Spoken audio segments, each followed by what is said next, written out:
नमस्कार दोस्तों, चलिए जानते हैं बिहार की 25 फटाफट बड़ी खबरें सिर्फ 10 मिनट में। लेकिन उससे पहले आप इस वीडियो को कहां से देख रहे हैं कमेंट में जरूर बताएं।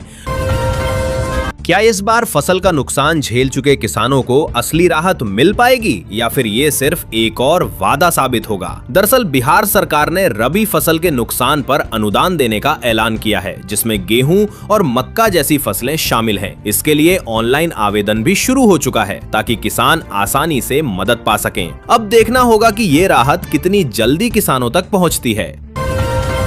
बिजली का बिल जो हर महीने जेब पर भारी पड़ता है, क्या अब वो पूरी तरह खत्म हो सकता है? दरअसल छपरा में पीएम सूर्य घर मुफ्त बिजली योजना के तहत सोलर मेला लगाया गया, जहां लोगों को सौर ऊर्जा के फायदे, 30 से 78 हजार रुपए तक की सब्सिडी और हर महीने 300 यूनिट मुफ्त बिजली की जानकारी दी गई। इस दौरान जिलाधिकारी वैभव श्रीवास्तव ने मेले का उद्घाटन किया। अब नजर इस बात पर है कि कितने लोग इस मौके का फायदा उठाकर अपने बिजली बिल को सच में जीरो कर पाते हैं। नौकरी की तलाश में भटक रहे युवाओं के लिए क्या अब किस्मत बदलने वाला मौका आने वाला है? दरअसल छपरा में 22 अप्रैल को अवर प्रादेशिक नियोजनालय परिसर में रोजगार मेला आयोजित होने जा रहा है, जहां युवा रोजगार एवं कौशल विकास विभाग के तहत कई निजी कंपनियां करीब 83 पदों पर भर्ती करेंगी। इस मेले में युवाओं को 27,000 रुपए तक सैलरी वाली नौकरियों का मौका मिल सकता है। अब देखना यह है कि कितने युवा इस मौके को पकड़कर अपनी नौकरी की तलाश खत्म कर पाते हैं। घर के अंदर की हर जानकारी, रसोई से लेकर बाथरूम तक, क्या अब सब कुछ रिकॉर्ड में दर्ज होने वाला है? दरअसल अररिया में जनगणना 2027 की तैयारियां तेज हो गई हैं और इस बार पूरी प्रक्रिया पहले से ज्यादा डिजिटल और आधुनिक होने वाली है। प्रगणकों को ट्रेनिंग दी जा रही है, जो घर घर जाकर करीब 33 अहम सवाल पूछेंगे, जिनमें घर की सुविधाओं से लेकर गाड़ियों तक की जानकारी शामिल होगी। खास बात यह है कि लोग खुद भी ऑनलाइन माध्यम से अपनी जानकारी दर्ज कर सकेंगे, जिससे प्रक्रिया और आसान हो जाएगी। अब देखना यह है कि यह नया सिस्टम कितनी सटीक और प्रभावी जनगणना कर पाता है। मछली उत्पादन में आगे होने के बावजूद क्या अब भी एक बड़ी कमी इस जिले को पीछे खींच रही है? दरअसल बांका में मछली उत्पादन तो पर्याप्त है, लेकिन मत्स्य बीज के लिए अब भी बाहरी राज्यों पर निर्भर रहना पड़ता है। इसी समस्या को दूर करने के लिए मत्स्य विभाग ने चादन और रजौन के 2 निष्क्रिय सरकारी बीज प्रक्षेत्रों को PPP मोड पर विकसित करने का फैसला लिया है, जिसके लिए जल्द ही टेंडर जारी किया जाएगा। अब देखना यह है कि ये कदम जिले को पूरी तरह आत्मनिर्भर बना पाता है या नहीं। पार्टी के अंदर बड़ा फैसला, क्या पूरी कमान एक ही हाथ में जाने वाली है? दरअसल जनता दल यूनाइटेड की बैठक में नीतीश कुमार को फ्री हैंड दे दिया गया है, जिससे अब वही विधायक दल का चेहरा तय करेंगे। इस दौरान उन्होंने बिहार दौरे का प्लान भी साझा किया और गठबंधन सहयोगियों से मुलाकात की बात कही। अब नजर इस बात पर है कि उनका अगला कदम राज्य की राजनीति को किस दिशा में ले जाता है।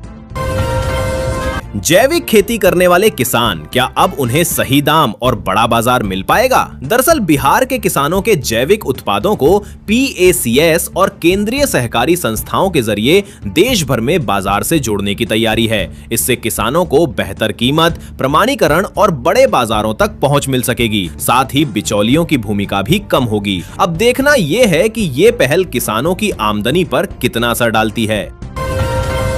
सोशल मीडिया पर वायरल हो रहा एक विज्ञापन, क्या ये सच में नौकरी का मौका है या फिर एक बड़ा झांसा? दरअसल बिहार लोक सेवा आयोग ने TRE 4 शिक्षक भर्ती को लेकर वायरल हो रहे एक विज्ञापन को पूरी तरह फर्जी और भ्रामक बताया है। आयोग ने साफ कहा है कि अभ्यर्थी किसी भी अनजान या गैर आधिकारिक जानकारी पर भरोसा न करें और सिर्फ आधिकारिक वेबसाइट से ही अपडेट लें। अब देखना यह है कि कितने लोग इस चेतावनी को गंभीरता से लेते हैं।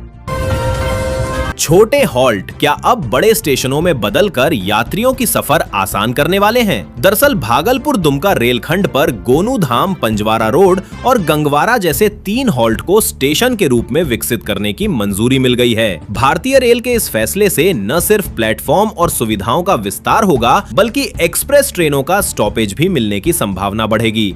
अब देखना यह है कि ये बदलाव यात्रियों के सफर को कितना आसान बना पाता है। बड़े पुल, बड़ी डेडलाइन। क्या इस बार काम समय पर पूरा हो पाएगा या फिर से देरी होगी? दरअसल बिहार सरकार ने बख्तियारपुर ताजपुर सेतु और सुल्तानगंज अगवानी पुल समेत अहम परियोजनाओं की प्रगति पर सख्त नजर बना ली है। मुख्य सचिव ने समीक्षा बैठक में साफ निर्देश दिए हैं कि तय समय सीमा का हर हाल में पालन किया जाए। वहीं सुल्तानगंज अगवानी घाट पुल को मई 2026 तक पूरा करने का लक्ष्य रखा गया है। अब देखना यह है कि ये प्रोजेक्ट तय समय पर पूरे होते हैं या नहीं। एसी कोच में सफर क्या सच में सुरक्षित होता है या कभी भी बड़ी लापरवाही सामने आ सकती है? दरअसल भारतीय रेल को एसी कोच में हुई चोरी के मामले में दोषी ठहराया गया है। पटना जिला उपभोक्ता विवाद निवारण आयोग ने इसे सेवा में कमी मानते हुए पीड़िता को 60 दिनों के भीतर 1.25 लाख रुपए मुआवजा देने का आदेश दिया है। खास बात यह है कि इस फैसले तक पहुंचने में करीब 8 साल की लंबी कानूनी लड़ाई चली। अब देखना यह है कि इस फैसले के बाद रेलवे अपनी सेवाओं में कितना सुधार करता है। पूरे बिहार का दौरा, क्या अब सियासत में कोई बड़ा बदलाव देखने को मिलेगा? दरअसल जनता दल यूनाइटेड की विधानमंडल दल की बैठक में नीतीश कुमार को नेता चुना गया है, जिससे एक बार फिर पार्टी की कमान उनके हाथ में मजबूत होती नजर आ रही है। इस मौके पर उन्होंने साफ कहा कि वे पूरे बिहार का दौरा करेंगे और कार्यकर्ताओं से सीधा संवाद स्थापित करेंगे। साथ ही भरोसा जताया कि आगे सब अच्छा होगा। अब नजर इस बात पर है कि उनका ये दौरा संगठन और राज्य की राजनीति को किस दिशा में ले जाता है। 100 रुपए की एक नीति क्या सच में पूरे बॉर्डर के कारोबार को प्रभावित कर सकती है? दरअसल नेपाल की भंसार नीति ने भारत नेपाल सीमावर्ती इलाकों में आक्रोश बढ़ा दिया है। इस फैसले के कारण सीमा पार आने जाने वाले लोगों की संख्या घट गई है, जिसका सीधा असर स्थानीय बाजारों पर पड़ा है और ग्राहकों की कमी से छोटे व्यापारियों का कारोबार प्रभावित हो रहा है। अब देखना यह है कि इस विवाद का हल कब निकलता है और हालात कब सामान्य होते हैं। एक बड़ा फैसला और फिर अचानक यू टर्न। क्या ऐसा हुआ कि सरकार को अपना ही आदेश बदलना पड़ा? दरअसल बिहार सरकार ने सरकारी कर्मचारियों के लिए एक बार परीक्षा देने वाले नियम को वापस ले लिया है। 6 अप्रैल को जारी इस निर्देश को अब रद्द कर दिया गया है, जिससे कर्मचारियों को बड़ी राहत मिली है और उन्हें आगे और मिल सकेंगे। इस बदलाव के बाद विभाग की नीति में नरमी साफ नजर आ रही है। अब देखना यह है कि आगे कर्मचारियों के लिए क्या नई व्यवस्था तय की जाती है और इसका असर कामकाज पर कैसे पड़ता है।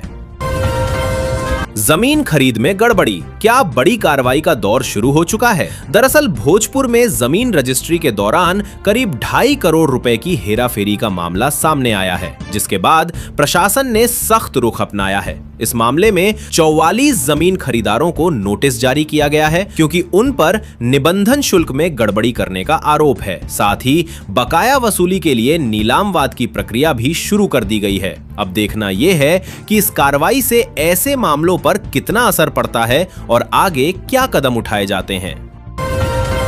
महिला आरक्षण बिल, क्या इसके पीछे की सियासत अब खुलकर सामने आ रही है? दरअसल पप्पू यादव ने इस मुद्दे पर राष्ट्रीय जनतांत्रिक गठबंधन और केंद्र सरकार पर सीधा हमला बोला है। उन्होंने आरोप लगाया कि सरकार खुद नहीं चाहती थी कि यह बिल पास हो और इसमें दलितों व पिछड़े वर्गों को नजरअंदाज किया गया है। अब देखना यह है कि इस बयान के बाद राजनीतिक माहौल कितना गर्म होता है और आगे क्या प्रतिक्रिया सामने आती है।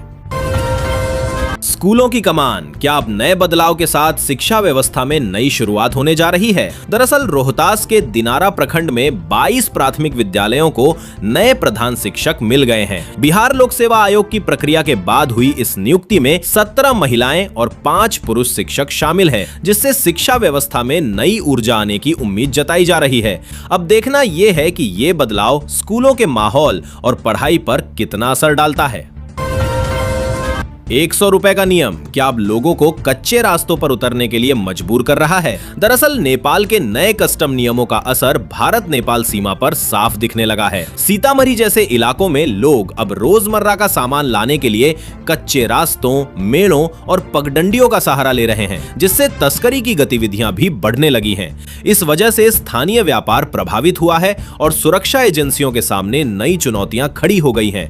अब देखना यह है कि इस स्थिति को संभालने के लिए आगे क्या कदम उठाए जाते हैं। ट्रैफिक चालान, क्या अब इन झंझटों से जल्दी छुटकारा मिल सकेगा? दरअसल पटना हाईकोर्ट ने बिहार सरकार को निर्देश दिया है कि ट्रैफिक चालान से जुड़े मामलों के निपटारे के लिए ओडिशा की तर्ज पर स्पष्ट अधिसूचना जारी की जाए। माना जा रहा है कि अगर ऐसा होता है तो लोक अदालत के जरिए इन मामलों का तेजी से समाधान हो सकता है। अब अगली सुनवाई 27 अप्रैल को होगी, जहां निपटारे की प्रक्रिया और राशि तय की जाएगी। अब देखना यह है कि क्या बिहार में भी चालान विवादों का आसान हल निकल पाता है।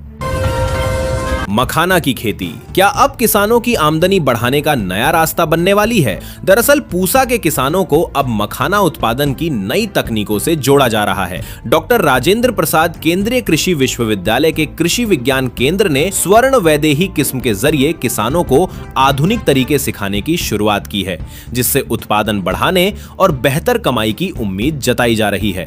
अब देखना यह है कि ये नई तकनीक किसानों की तस्वीर कितनी बदल पाती है।